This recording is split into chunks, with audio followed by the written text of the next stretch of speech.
네, 안녕하세요. 어제는 제가 영상을 잘 못 올렸는데요. 꽤 늦게 올렸고요. 오늘 공부하시는 분은 따밥 회원님은 아니시지만 이제 작년 동안고 때 공부를 같이 하셨던 거사님이세요. 1967년생이시고요.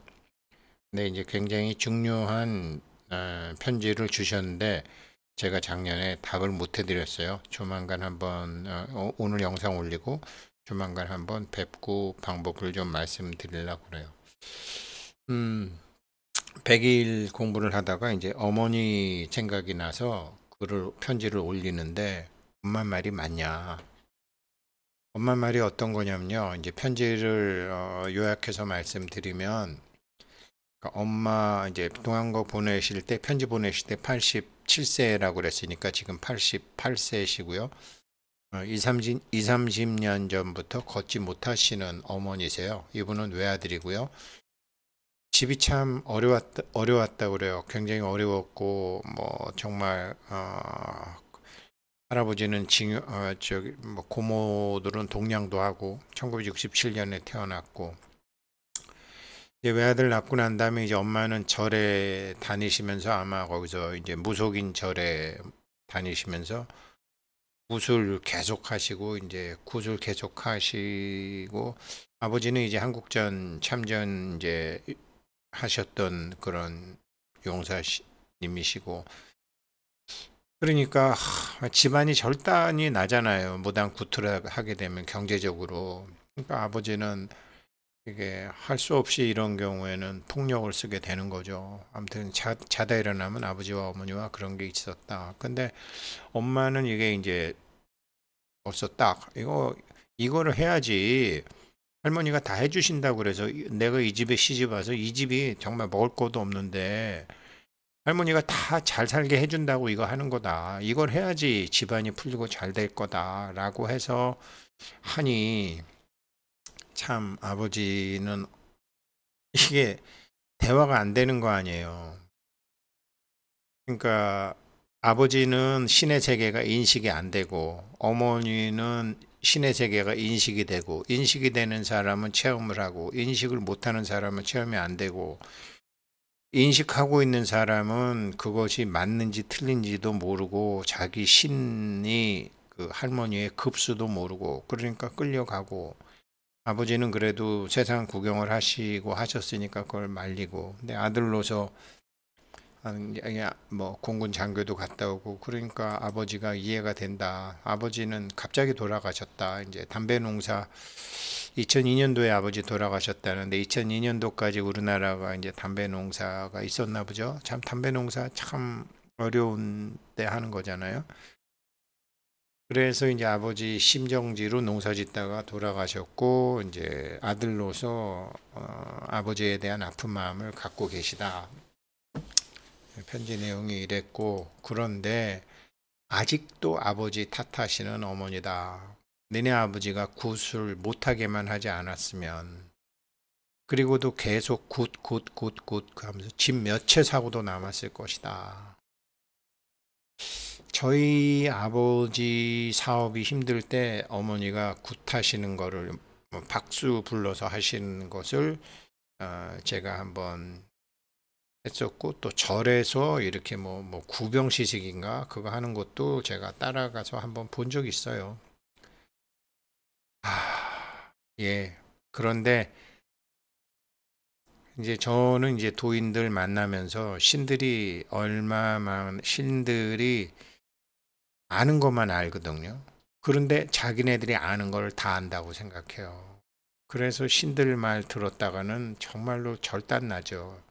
나중에 신들은 책임 안 지고 이런 거를 이제 했는데 이런 걸 쭉 봤는데 이제 작년에 동안고 공부하다가 이제 집안이 이제 할아버지 때부터 아버지 어머니 근데 이런 공부를 하게 되면 모든 게 균형으로 돌아온다.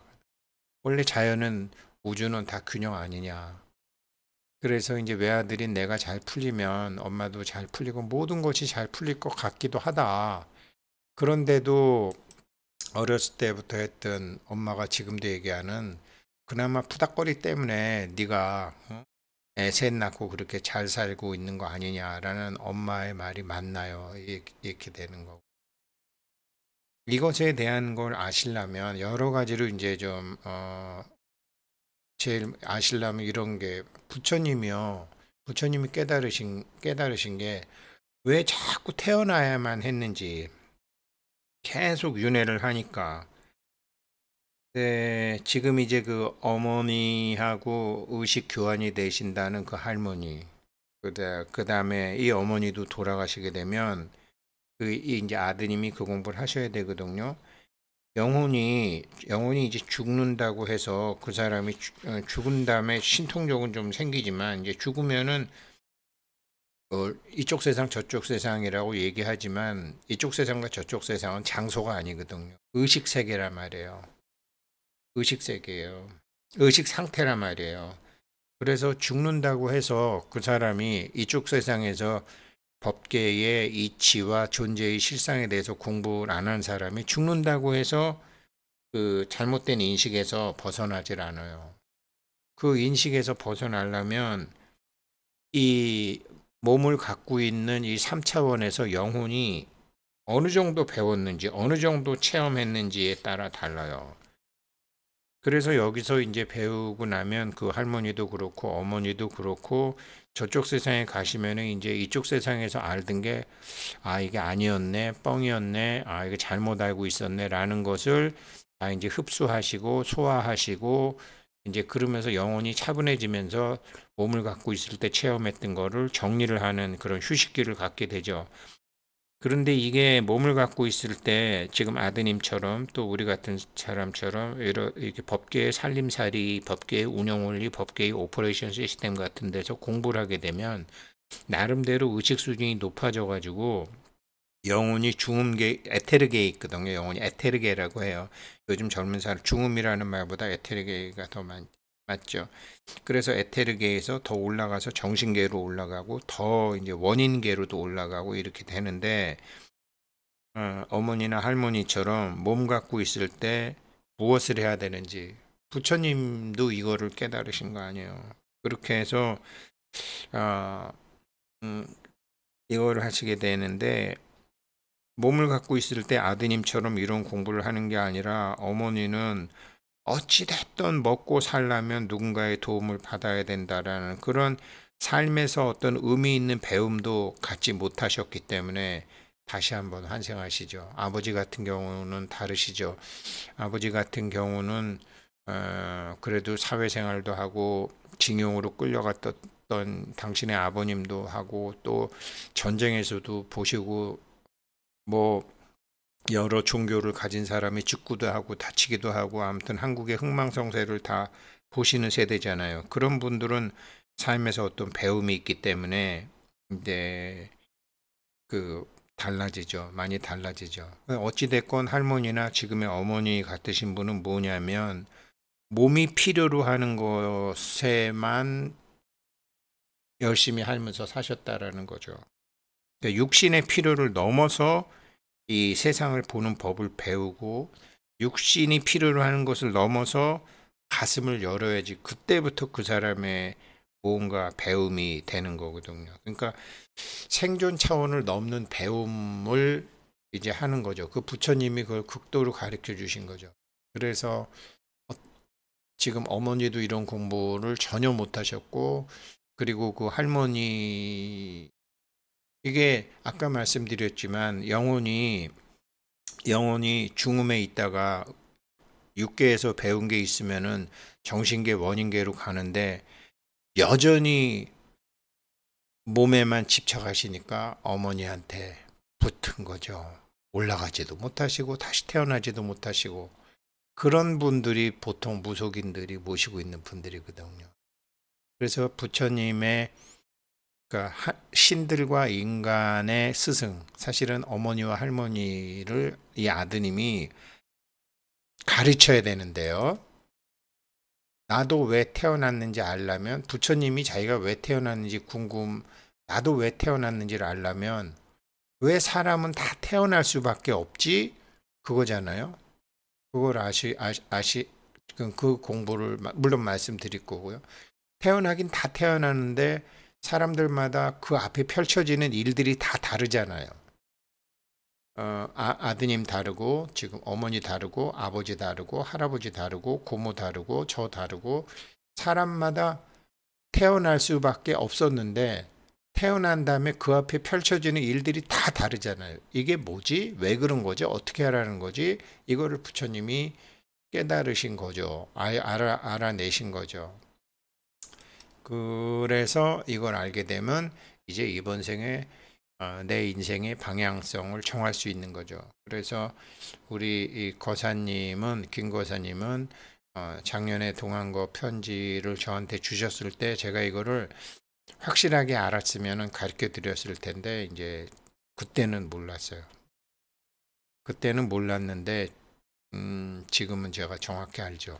이제는. 그래서 이제는 우리 김 거사님의 어머니 가족사, 어머니의 상황, 그다음에 여러 가지 느끼셨던 거, 장교 생활도 하시고 공부 여러 가지를 느끼셨던 거, 그다음에 지금 같은 거를 다 이제 방향성을 정하시고 할 수 있죠. 그렇게 되시려면 이제 공부가 좀 필요한 거잖아요. 몸을 갖고 있을 때 의식 수준이 이 속세 체험을 하면서 굉장히 넓은 어떤 그런 속세 체험을 다 이렇게 처리하는 몸의 필요성을 넘어서 예전에 우리 아버지 어머니 세대는 어찌됐건 몸의 필요성에만 급급하게 사셨잖아요. 대부분의 사람들이. 이제 그런데 지금 그런 차원을 많은 사람이 넘어왔지만 아직도 몸의 필요성을 몸에 맞춰서만 사는 사람들이 있죠. 예전처럼 먹고 사는 문제가 아니라 그게 뭐 자동차일 수도 있고 집일 수도 있고 지금 그런 분들을 저는 뭐 파이코인 채굴하면서도 많이 봐요. 그래서 야, 저런다고 저게 돈이 되지는 않는데 한 1, 2년은 돈이 됐지만 이게 돈을 담는 그릇이 있는데 이제 그런 것 때문에 제가 이제 파이 영상 만들어도 다른 분들하고 좀 다르게 하는 거죠.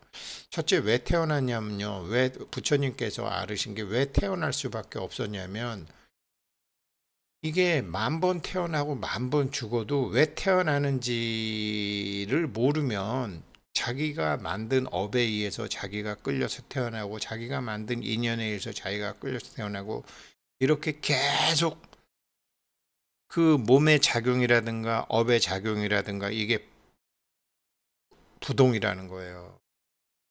그래서 이래서 수없이 태어나고 수없이 죽었는데 이 사람이 마음이 무명 상태에서 광명 상태로 가는 거죠. 그게 본심 본태양이죠. 그래갖고 내가 무명 상태를 벗어나서 이제 광명 상태로 가겠다라고 했을 때 천지가 하나가 된다라는 거 아니에요. 하늘의 기운과 땅 기운이 다 하나가 되는 거죠. 그러면 지금 아드님 입장에서는 엄마가 모시는 신, 그 다음에 그 뭐 할머니인지 뭐 증조 할머니인지 안 그러면 모르지만 그 어쩌면은 그게 이제 뭐 만약에 어디 무속절에 다니시면서 공수를 받으신 거라 그러면 어머니와 진짜 할머니도 아니고 증조 할머니도 아닌데 그렇게 그러니까 자기 불성이 있고요. 자기 불성이 있고 그 불성이 물질 체험을 하기 위해서 만들었던 영혼이 있는데 이 영혼이 환경에 의해서 중독이 돼 갖고 거짓자기가 되는 거거든. 그게 자기가 알고 있는 자기 마음이에요. 지금 어머니의 마음, 심지어 아버지의 마음, 김거사님의 마음도 대부분 우리가 거짓자기로 살아요. 근데 영혼은 그 원래가 불성에서 나왔어요. 그러니까 영혼이 방황을 하는 거예요. 영혼이 계속 방황을 하는 거죠. 이쪽 말과 저쪽 말. 진리의 말, 진짜 자기의 말과 가짜 자기의 말. 그러나 가짜 자기의 말을 대부분 따라가죠. 왜? 진짜 자기를 인식하지 못하니까. 오감으로는 인식이 안 되니까. 그래서 인식하지 못하는 것을 인식하려면 어떻게 해야 돼요? 생각 너머에 있는 거니까. 그래서 명상도 하는 거고, 동안고 때 이런 걸 해드렸어야 되는데 제가 몰라서 못 가르쳐 드렸죠. 그래서 이제 여기 두 번째로 그러면 이 거사님 앞에 펼쳐지는 모든 일들은 뭐냐? 그런 아버지, 또 그런 고모, 그런 엄마, 그런 무속인 절, 그런 굿, 그걸 어렸을 때부터 참 보고 지금도 너무나 확신에 차서 말씀하시는 그 어머니 말이 도무지 옳은지 그른지 왜 내가 이런 엄마, 이런 아버지, 이런 환경 그게 반연이라는 거예요. 부처님이 연기법을 얘기했는데 그런 인연이 일어나는 법 지금 반연이래요. 저기 반연은 저기 수풀처럼 손수 자기가 다 그냥 뭉탱이로 잡아서 당긴 인연이라는 거예요. 무슨 소리냐? 자기의 불성이 이번 생에 몸을 갖고 있을 때 공부하는 것이 저러한 환경에 대한 것에 대해서 답을 찾는 거죠. 남들과 그러니까 이런 환경 속에서 내가 이런 환경 속에서 답을 찾아내는 게 이 거사님이 할 일이에요.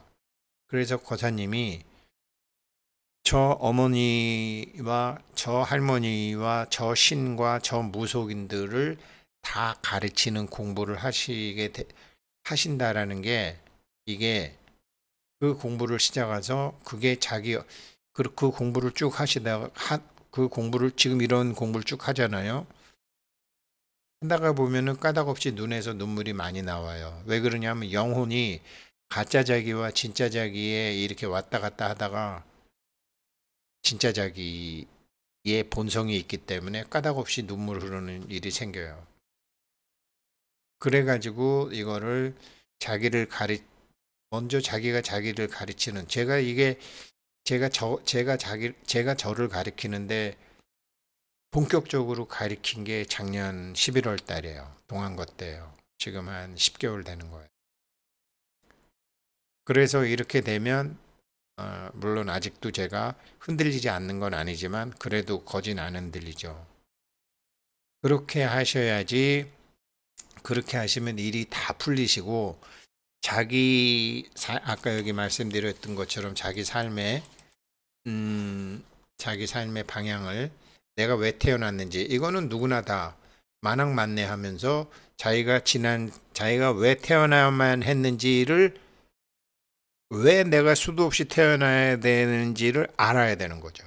이게 태어난 이유예요. 내가 왜 수도 없이 태어나야만 했는지 아는 것이 태어난 이유예요. 그걸 알게 되면 지금 내 앞에 펼쳐지는 일들의 의미를 다 흡수하고 소화하고 다루고 할 수 있는 실력이 생겨요. 그런데 이런 공부 뭐 100이면 100에 하는 게 아니잖아요. 일단 몇 분들이 하잖아요. 그러면 지금 거기에 얽매여 있는 다른 사람들의 두려움, 다른 사람들의 부족, 그것이 경제적인 거건, 그것이 건강이건, 그게 인생의 방향성이건, 자기 인생의 방향성을 정할 수 있는 거죠. 인생의 방향성을 정하기 전에는 요게 맞나 저게 맞나 이거 살까 저거 살까 이럴까 저럴까 이렇게 일주문 밖에서 두 개만 고르는 걸 살다가 어떤 확률로 살다가 방향성을 정하면서 살게 되는 거죠. 이게 정하게 되면은 정말로 이렇게 연꽃이 피죠. 요게 펴요. 요게 사람이 승진을 하거나 영혼이 급수가 오를 때 실질적으로 요런 것을 보게 되거나 이런 것을 보게 되거나 꿈에서 나타나거나 꽃봉오리 같은 자기를 보게 돼요. 요때부터 공부를 해서 나중에 연꽃이 피는 것까지를 가게 되는 거죠. 그래서 어머니 말씀은 맞지는 않아요. 어머니 말씀이 맞나요? 그렇게 했기 때문에 그나마 이렇게 살고 있다는 게 맞나요? 맞지는 않아요. 그러니까 맞지 않으니까 그러면 어떻게 해야 되느냐? 지금 아버지도 어머니랑 대화가 안 됐잖아요. 그렇지만 어머니도 불성이 있어요. 어머니가 모시는 신도 불성이 있어요. 그 할머니 와서 자꾸 어머니를 꼬드기는 할머니도 불성이 있어요. 이거를 그리고 거사님도 불성이 있어요. 그걸 주인공이라고 해도 좋아요. 주인공은 인식할 수 없으니까 체험을 못하고 체험을 못하다 보니까 대부분의 사람들은 인식을 못해요. 그거 하는 방법이 형태 넘어서 내용을 보는 방법을 계속 하는 거예요. 그리고 이런 어머니를 설득시키려면 남들보다 2배의 노력이 들겠죠. 한 사람이 아니라 2사람의 영혼을 깨우쳐야 되니까. 그렇지만 보상은 4배로 들어와요. 그래서 한번 아직 그렇게 해서 어머니 집안 얘기를 해주셨는데 이거를 이 거사님 앞에 펼쳐지는 일들의 의미, 이거는 내가 본래 나를 찾아서 본래 나를 찾아서 내 앞에 했던 모든 인연들을 다 그 인연들이 다행히 몸을 갖고 있을 때 어떤 의미 있는 배움을 가져갖고 올려드리는 거. 심지어 그 영혼까지도. 그래서 그거 하는 법을 이제 점점 아시게 될 거예요. 100일 공부하다가 어머니가 아직 생존에 계신지 모르겠어요. 어머니 생존에 계시면 더 좋고요. 조만간 한번 뵙죠. 고맙습니다.